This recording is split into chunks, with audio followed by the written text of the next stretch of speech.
Okay, so welcome back. It's been a while. So Chris, what you been up to?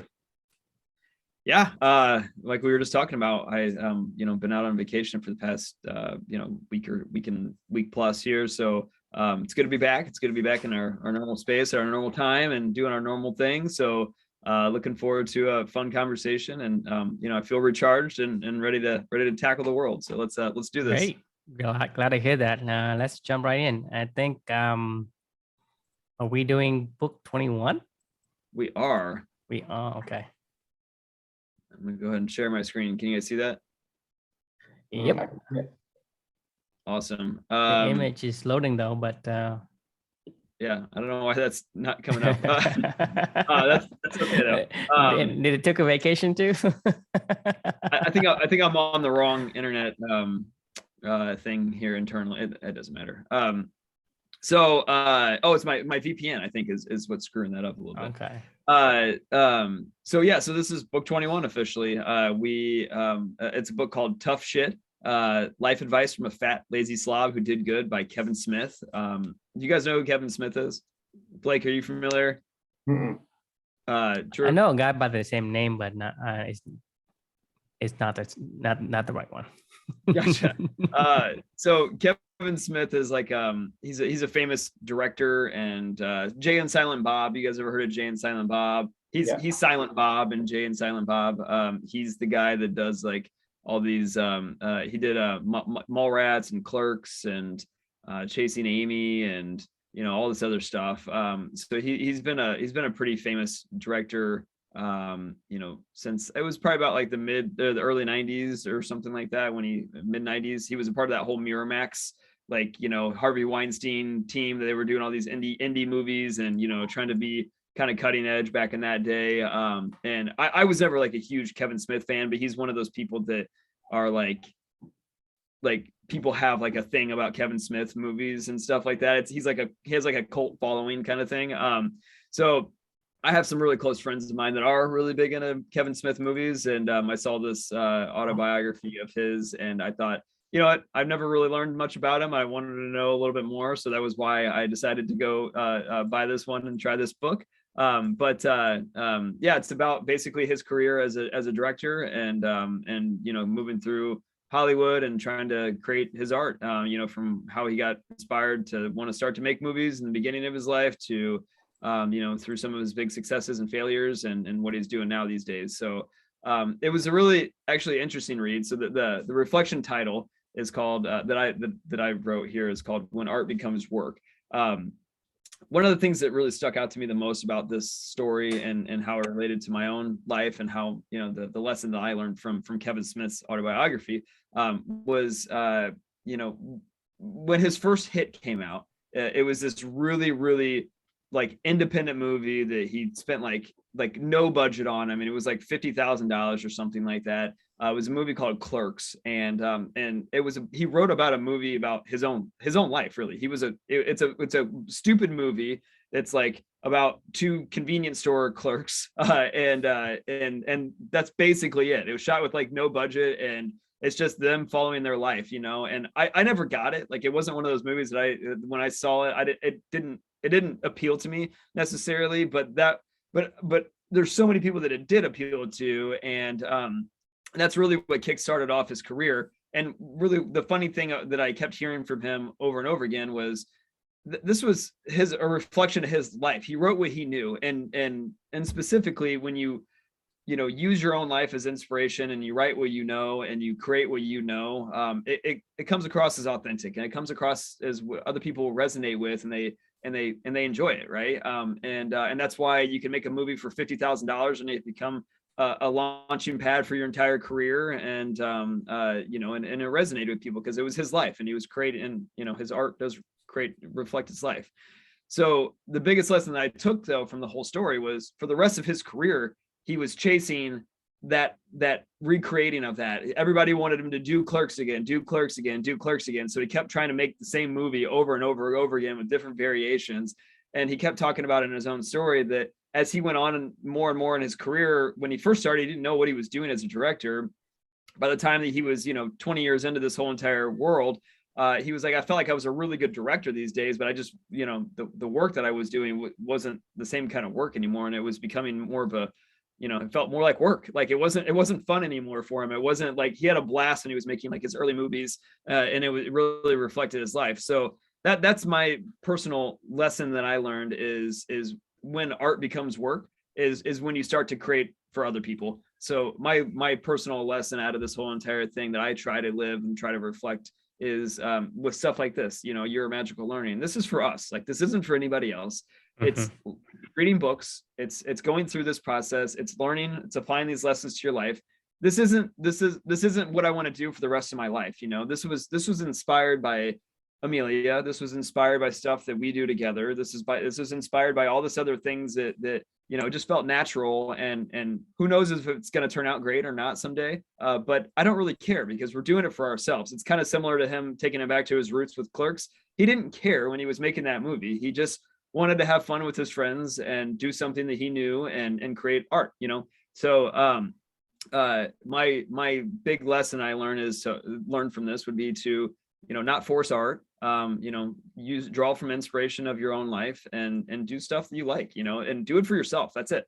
Like, create, what and create from your own, purpose, and it'll be great. It'll resonate with somebody. So that's the question is I'd love to get your guys' thoughts on that reflection and how you guys feel like that applies to your guys' life. And then, the question that I pose to everybody is how can you take back control of your own art and your own life, So maybe, I don't know who wants to start, but yeah.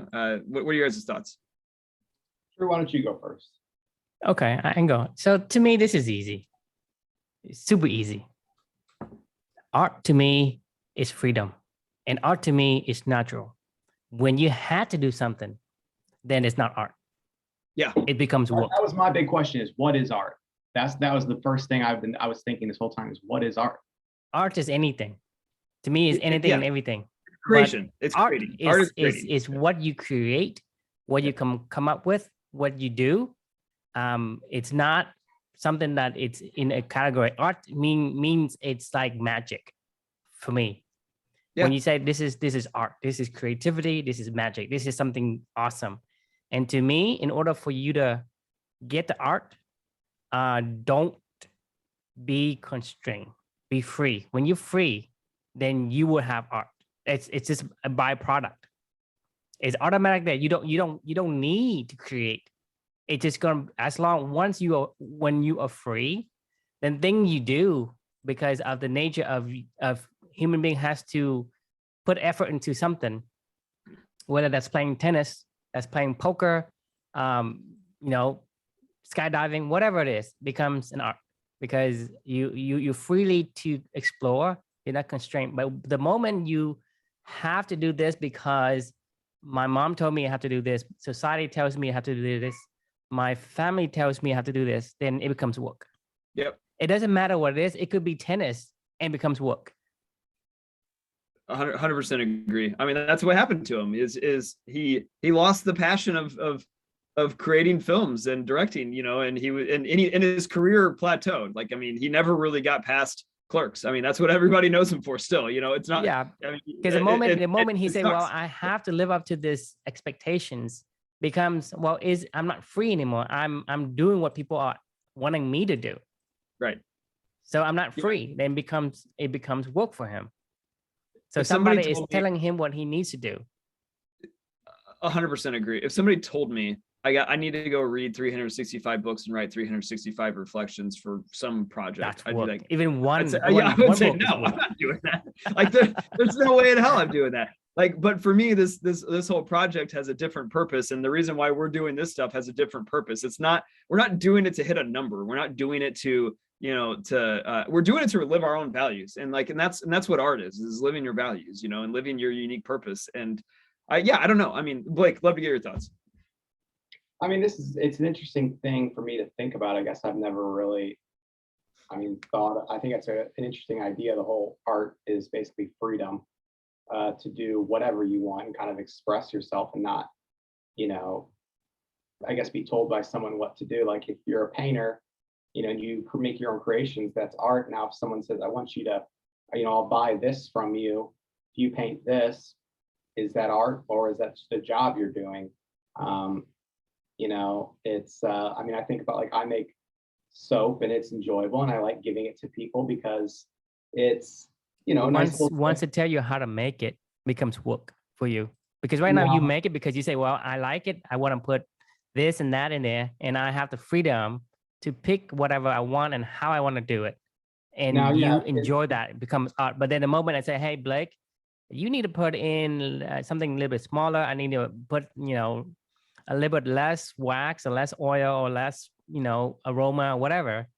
Then it becomes work. I guarantee you.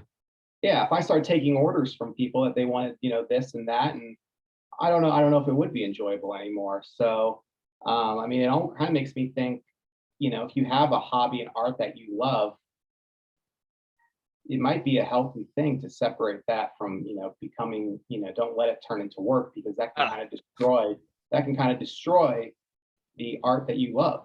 that's the holy grail though, Blake, is when your art can stay art, but you can still do meaningful work, like that is the holy grail is of Yes. meaningful work is do what you love, control and do that expression that you love, but at the same time, be able to still, have that turn into meaningful work and be able to support yourself and support your life around it. Like that is the holy grail. The problem is nobody's paying us to do what we're doing right now, right? Like, so people think, well, I have to make money, right? I have to maybe this becomes a huge success, like we talked about with like Chicken Soup for the Soul kind of, model where people submit their own Your Magical Learning, journeys, and we make a bunch of books out of it or whatever. Or maybe they submit their own views. Who cares? I have no idea, and it doesn't matter to me, and it doesn't matter to anybody else in this conversation. But the point of the point I was trying to get at is nobody's paying us to do this stuff right now. And nobody, and I don't expect anybody to pay us to do this stuff right now because we're doing it for ourselves. However, at the end of the day, let's just pretend it for whatever reason this resonates with somebody else out there, which if you're doing art and you're doing stuff that you love, I have a feeling that it will. Like, what do you do then? When now you have a publisher and they're like, well, we need you to produce, another 365 books. So I'm not going to do it. Like, I mean, this is a specific project, a specific thing that I'm doing for my daughter, for my own purpose. And once it's done, it's done. Like, I'm not going to like, I will find another project and we can talk about that. But I don't know. It's tough to, it's the holy grail, right? Like is how do you maintain that and figure out how to keep doing what you're doing, but still love what you're trying to do? I highly recommend. I know I sent this to you guys once, but there's a Joe Rogan podcast where he interviews Jewel. Mm-hmm. And she I watched that. Yeah. And when she was talking about, making her music and kind of just her whole career, it seems like she really stuck to what she loved doing and didn't, necessarily try to sell out and do. Yeah. I mean, I just think it's got to be so hard to, you got to be firm and know who you are and what you're doing, why you're doing it. And someone's throwing money at you for you to, you got to be strong in your faith and what you're doing to say, no, that's not in line with what I enjoy doing. Like that's Right. That's why we have core values. Right? Right. Core values for you is how much do you value your freedom? How much do you value your ability to be creative? If you know that, then yeah, you can decide in that moment that yeah, I don't need to have this contract. I don't need to have this commissions from this or that or the other, because ahead of time what you value more, what you value most. And so with that, then it's easier to make that decisions to stay away from the pitfalls of getting kind of engulfed by your influence, your external stimuli. So this guy didn't know his core values, maybe. This is really interesting. You say both of your comments, because you look at like dudes like those child stars or whatever, that like your point is so spot on of they don't know themselves. Like, how can you know yourself when you're Britney Spears and you're just this mega pop star at 16 or whatever, and she's living her life and you see them just spiral out of control later on, and because they never know who they are, and they're always doing stuff for other people, and they get lost in this spiral of of creating for other people. I mean, Kevin Smith isn't much different. He kind of regained his own life and his own footing, and he's doing stuff that he loves to do now. And he's really, you haven't heard a lot about him, but maybe you will someday again when he starts to, he's doing stuff that he loves, like, which is talking about comic books and shit like that, and making dirty fart jokes. Like that's what he likes to do. Like that is his art in a weird way. And doing it with his buddies, like that's what it has always been his shtick, and when he started to get away from these things, like, he finally found himself again, and now he's doing that again in his 50s or whatever it is. Like the problem that you're describing is Jewel, I think, had some very serious compass and core values and purpose from the get-go. I mean, her story is a really unique story of how she, came to be who she came to be. And that's probably one of the reasons why she's still around and still, relevant and still happy and healthy and growing old and doing and living a purpose-driven life for herself, at this point in time, because she's been in control and she knows herself. So I think that's the key is know yourself, right? Like, I mean, you're so right. Like, I mean, it's, you can't stop somebody else from hijacking your art unless you know why you're doing what you're doing, And I don't want to get sidetracked. Me and my wife just had this conversation about nothing gets me fired up and like angry more than the whole Britney Spears stuff. The fact that she is like, if you look at her Instagram, I know you probably, I mean, my wife shows me, you have someone who clearly there are issues going on there. She is not healthy, and it's like her whole life and what it's turned into is honestly very sad, and it's our entertainment. Just that whole topic of this, where she's at is just our entertainment. I think is sad and gets me very angry, but I don't want to get sidetracked here, but that's just one of the things that get me real hot. I agree with you though. It is sad. Like, actually, I have a few more reflections in the future about stuff like this. Like Jack Kerouac in particular, Drew and I have talked about that guy, yeah, I mean, it yes. Sucks. It's really fun and exciting in the beginning because you don't know what's going on, but then at the end of the day, then you don't know. Like when you don't have that compass, like you're screwed. Yes, it's just like I mean, the same concept applies. Is don't give me a fighter jet without training me to fly first. A lot of these kids, they are catapulted to stardom without learning the psychologies of how to deal with these things, because some are going to be very nasty to you. For whatever reason, maybe they're jealous and they hate you and they give you hate speech for whatever reason, and you don't have the psyche to withstand this kind of pressure. And so it's like, okay, I give you a sword, but I'm giving baby a gun. I mean, same difference, right? They need to have the organic endurance of knowing things and getting to a point where they can stand on their own 2 feet with the things they're holding. You can't give me just throw me a tank and ask me to hold it up. I just can't do it. And so, like I said, a lot of times, it has to build a organic from the bottom up. And a lot of times, if you skip those parts, then a lot of pressure that is too much for one person to handle, and then it just spiral out of control. And it's sad to see these I mean, these are great, talented people. It's just that they don't have the psyche to absorb all these, positive or negative, or whatever it is. Think about anyone that becomes famous. Think about anyone that becomes famous. How do they know what they're getting into? Or all of a sudden all this publicity comes to them. I mean, how are you supposed to know what you're supposed to, the things that you should know before that whole process starts? And I mean, well, that comes from being around a tribe of other purpose-driven people. It comes from somebody teaching. These are not hard things to learn. Like, I mean, it really isn't. Like, I mean, we're not talking about rocket science or something. It's talking about, like just talking to yourself and figuring out what you really care about at your core, and what you really value and how you want to live your life. Like, these aren't, you need mentor, you need guide, you need a guide, you need somebody that can help you show like, yes, how are you supposed to know that when somebody says a 16-year-old with nobody to guide you? You're not. like, but at the same time, like, we're not talking about like, some crazy, like off the wall, like thing. They just need somebody that cares about them, that for themselves and wants to help them and coach Care for them, guide them. themselves, for that person truly, and not for the money. Because a lot of people that surround these kids are there because, hey, I want to make a quick buck from this person.